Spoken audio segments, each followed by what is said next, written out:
आप सभी भक्तजनों को फाल्गुन माह के शुक्ल पक्ष आमल की एकादशी की हार्दिक शुभकामनाएं। सत्यव्रतम सत्य परम त्रिसत्यम सत्यस्य योनिम निहितम च सत्ये सत्यस्य सत्यमृत सत्यनेत्रम सत्यात्मकम त्वाम शरणम प्रपन्ना। राजा मानधाता ने श्री वशिष्ठ जी से कहा कि हे प्रभु, आप मुझ पर प्रसन्न हैं तो व्रत की कथा कहो जिससे मेरा कल्याण हो।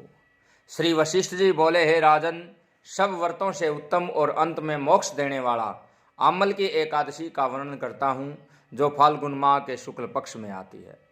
इस व्रत का पुण्य 1000 गौदान के फल के बराबर है।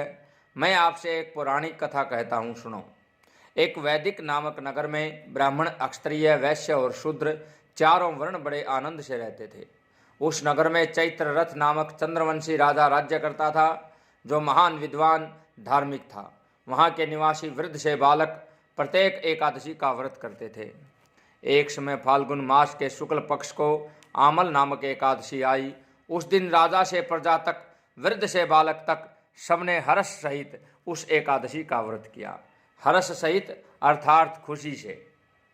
जो व्रत का अर्थ यानी कि उपवास का अर्थ है, उप माने नजदीक, वास माने रहना, कि भगवान के सन्निकट रहना, भगवान के पास रहना ही उपवास है। चाहे वो भोजन करके रहा जाए, चाहे भोजन के बिना रहा जाए, मन में किसी भी प्रकार की हीन भावना न रखते हुए या किसी भी प्रकार का संताप न रखते हुए अगर आप व्रत करते हैं तो ही आपको उसका फल प्राप्त होता है। वो एक छोटी सी कथा है कि एक परिवार में एक जातक था, एक आदमी था जो सिर्फ और सिर्फ खाता था। दूसरा उसका कोई काम नहीं था और जब भी उसे कुछ खाने को मिले एक ही बात बोलता था कि दाने दाने पे लिखा है खाने वाले का नाम। लेकिन घर परिवार के आदमी उसे कहते, तेरे लिए तो दाने दाने पे नहीं, बोरे बोरे पे लिखा है खाने वाले का नाम। ऐसे बोलना चाहिए। जब काम कुछ करे नहीं, सिर्फ और सिर्फ खाए, तो घर वालों ने तंग होकर के उसे घर से निकाल दिया। लेकिन कुछ दिनों बाद वापस आया और आकर के ये कहा कि मैं सोचता था तुम पछता रहे होगे मुझे भगा करके, इसीलिए मैं मिलने तुमसे वापस आ गया हूँ। लेकिन घर परिवार वालों ने कहा, नहीं, हमारे मन में कोई पछतावा नहीं है, यहाँ से आप जा सकते हैं। और ये कह करके उसे पुनः घर से निकाल दिया। अब जिसका काम सिर्फ खाना है, उसने घूमते फिरते देखा कि एक मंदिर के आगे एक महंत बैठा है जो बड़ा मोटा ताजा है। तो उसने सोचा ये तो खूब खाता होगा। उसने पूछा, महाराज जी, क्या मैं यहाँ रह सकता हूँ? महात्मा ने कहा कि क्यों नहीं, आप रह सकते हैं। जब ऐसा कहा, उन्होंने सोचा फिर मैं काम क्या करूँगा, मेरे से तो कुछ होगा नहीं। तो महात्मा ने कहा कि काम तुम्हें कुछ नहीं करना है, तुम्हें सिर्फ हरि का नाम लेना है, भगवान का नाम लेना है। उन्होंने कहा, यहाँ तो मौज है, करना कुछ है नहीं, लेकिन खाने को क्या मिलेगा कि खाने को 2 समय पंगत मिलेगी। उन्होंने कहा 2 नहीं, मेरा 3 से कम में काम नहीं चलेगा। महात्मा ने कहा ठीक है भाई, तुम 3 बार खा लेना, 3 बार जीम लेना। तो इस प्रकार से ठीक चलता रहा। लेकिन एक दिन एकादशी थी तो रसोइये ने कुछ बनाया नहीं। उसने महात्मा से कहा, महाराज जी आज कैसे? कि गुरुजी आज कैसे? आज भोजन नहीं बनाया महाराज ने। तो उन्होंने कहा आज एकादशी है और सारे पुजारी, सारे महंत सभी जो है एकादशी का व्रत करेंगे।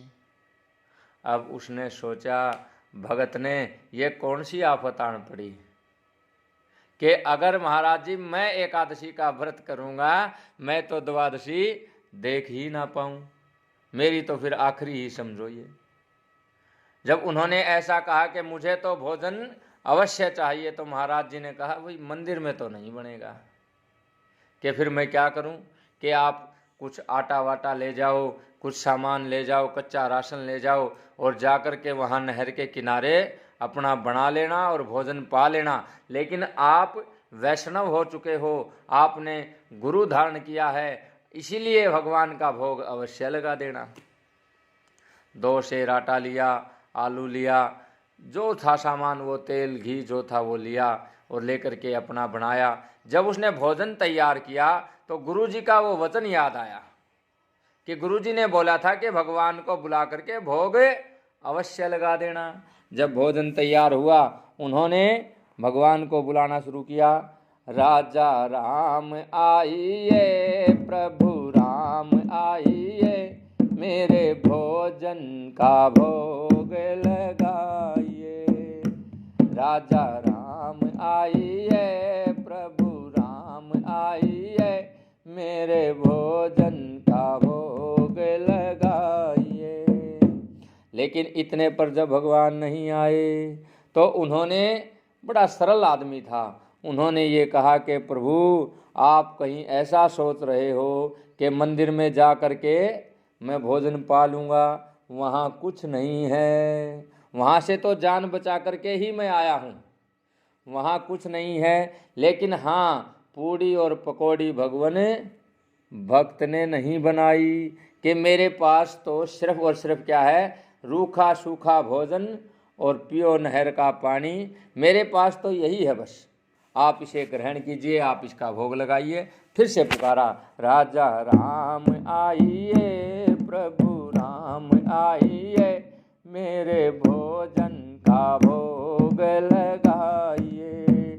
ये कहने पर, इतनी सरलता से कहने पर भगवान रीझ गए और साथ में सीता माता को लेकर के जब प्रकट हुए, उन्होंने सोचा 2 का भोजन बनाया था और 2 तो भगवान ही आ गए हैं। उन्होंने कहा प्रभु आप लग तो बहुत सुंदर रहे हैं, लेकिन मैंने तो 1 बुलाया था, 1 का भोजन बनाया था, तो आप 2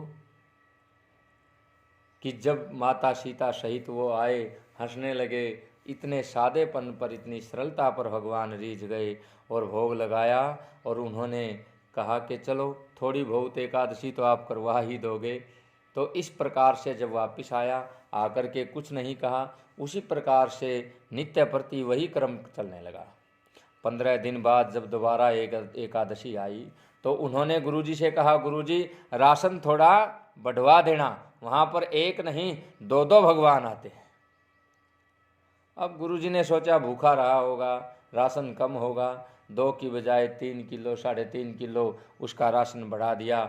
जब वो लेकर के आया, जब बनाया, भोजन बनाने के बाद भगवान से प्रार्थना करने लगा कि राजा राम आइए, सीता राम आइए, मेरे भोजन का भोग लगाइए। सीता राम आइए, प्रभु राम आइए, मेरे भोजन का भोग लगाइए। ज्यों ही भक्त ने की करुण पुकार, जैसे ही भक्त ने पुकारा, भगवान राम सहित सीता माता और लक्ष्मण जी भी आए हैं। जब उन्होंने देखा और माथा ठनका, भगवान से कहा प्रभु आप लीलाएं बहुत करते हैं, आपको बुलाया, आप सीता माँ को साथ ले आए, अब ये तीसरा कौन है? उन्होंने कहा ये भाई है। कि भाई ना शक्ल से लग रहा है, ना स्वभाव से लग रहा है, ये भाई कहाँ से आया है? कि नहीं नहीं मेरा भाई है। तो उन्होंने कहा प्रभु आप लगते बहुत अच्छे हैं, बहुत सुंदर हैं, लेकिन कितने आओगे ये बता दिया करो। अब बड़ा भोजन पाया, जो बचा कुचा भक्त को मिला वो पाया। जा कर के कहा कि गुरुजी आपने कहा था 1 भगवान, वहाँ तो 2 आए, 2 के बाद 3 आए। अब गुरुजी ने सोचा कि ऐसा तो क्या हो सकता है। जब दोबारा से एकादशी आई तो उन्होंने कहा कम से कम 7 सेर आटा चाहिए। 7 सेर आटा दिया, आलू दिया, घी दिया। तो गुरुजी ने सोचा इतना तो कहाँ खाया जा सकता है, कहीं बेचता होगा, और उनके साथ साथ छुप करके पीछे से चला। लेकिन आज भक्त ने विचित्र माया रची है, भगवान ने नहीं, भक्त ने विचित्र माया रची है। क्या रची है? कि सारा राशन रख करके कच्चा ही और भगवान को बुलाना शुरू कर दिया। राजा राम आइए, प्रभु राम आइए, मेरे भोजन का भोग लगाइए। लक्ष्मण राम आइए, सीता राम आइए, मेरे भोजन का भोग लगाइए। और यूं जंगल में भक्त ने जब कीन्ही करुण पुकार, दिव्य रूप में आ उतरा दिव्य राम दरबार। और साथ में माता जानकी, लक्ष्मण सहित भरत शत्रुघ्न और पूरा का पूरा राम दरबार उस जंगल में आन उतरा। भक्त ने कहा, प्रभु मैंने पता था, मैं जानता था आप जरूर कौतुक करेंगे कि लीलाएं अवश्य करेंगे, इसलिए मैंने आज भोजन बनाया ही नहीं। अब आप ही बनाओ और पाओ। आंख बंद करके बैठ गया।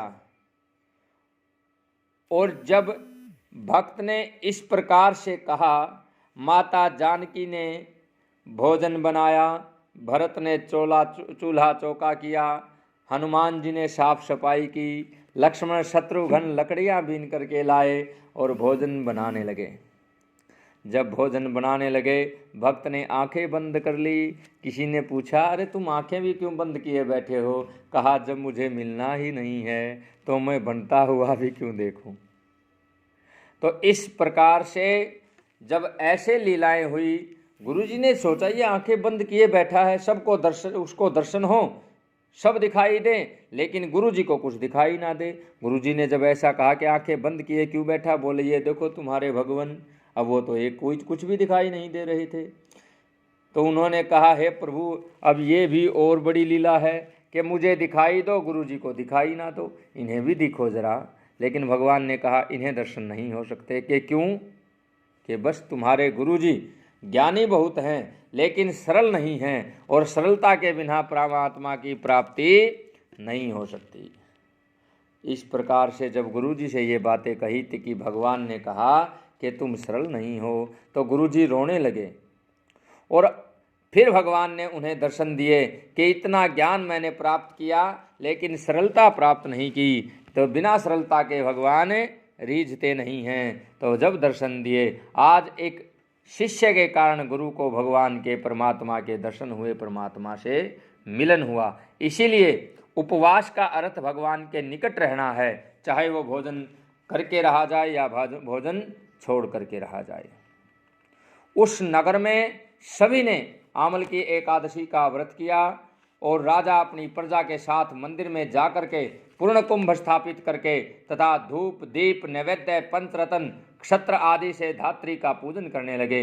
वे सब धात्री की इस प्रकार स्तुति करने लगे कि हे धात्री, तुम ब्रह्म स्वरूप हो, तुम ब्रह्मा जी द्वारा उत्पन्न हो और सारे पापों को नष्ट करने वाली हो, तुमको नमस्कार है।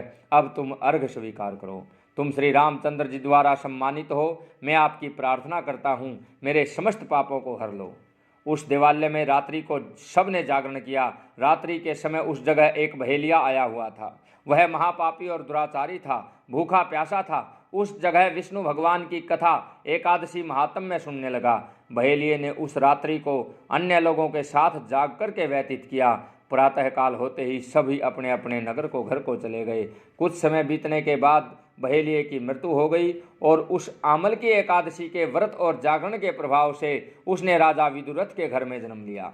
उसका नाम वसुरथ रखा गया। बड़े होने पर चतुरंगिणी सेना के साथ और धन धान्य से युक्त होकर के 10,000 ग्रामों का पालन करने लगा। वह तेज में सूर्य के, कांति में चंद्रमा के, वीरता में विष्णु भगवान के और अक्षमा में पृथ्वी के समान था। वह अत्यंत धार्मिक, सत्यवादी, कर्मवीर और विष्णु भक्त था। वह सदैव यज्ञ किया करता था। एक दिन वह राजा शिकार खेलने के लिए गया। देव योग से वह राजा रास्ता भूल गया। तब वह उसी वन में एक वृक्ष के नीचे सो रहा। उसी समय पहाड़ी मल्लेच्छ वहां आए।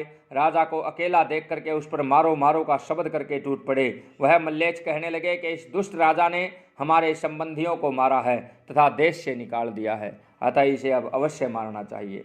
ऐसा कह करके मल्लेच्छ राजा पर अस्त्र शस्त्र का प्रहार करने लगे, लेकिन उनके अस्त्र शस्त्र राजा के शरीर पर गिरते ही नष्ट हो जाते और पुष्पों के समान प्रतीत होते। उन मलेच्छों के अस्त्र शस्त्र उन पर उल्टा प्रहार करने लगे, जिससे वे मूर्छित हो गए। उस समय राजा के शरीर से एक दिव्य स्त्री प्रकट हुई, जो अत्यंत सुंदर तथा सुंदर वस्त्र आभूषणों से अलंकृत थी। उसकी भ्रकुटी टेढ़ी थी, आंखें लाल थी, अग्नि निकल रही थी। वह मलेच्छों को मारने दौड़ी, समस्त मलेच्छों को काल के गाल में पहुंचा दिया। अब राजा जब जगा तब इन म्लेच्छों को मरा हुआ देखकर सोचने लगा, इन शत्रुओं को किसने मारा। जब वह राजा ऐसा विचार कर रहा था तो आकाशवाणी हुई और कहने लगी कि हे राजन, इस संसार में तेरी विष्णु भगवान के अतिरिक्त कौन रक्षा कर सकता है। इस आकाशवाणी को सुनकर राजा अपने नगर को वापस आ गया, सुखपूर्वक रहने लगा। महर्षि वशिष्ठ जी बोले, हे राजन, यह सब आमल की एकादशी के व्रत का प्रभाव था। जो मनुष्य इस आमल की एकादशी को व्रत करते हैं वे सब प्रत्येक कार्य में सफल होते हैं और अंत में विष्णु लोक में जाते हैं। बोल श्री विष्णु भगवान की जय।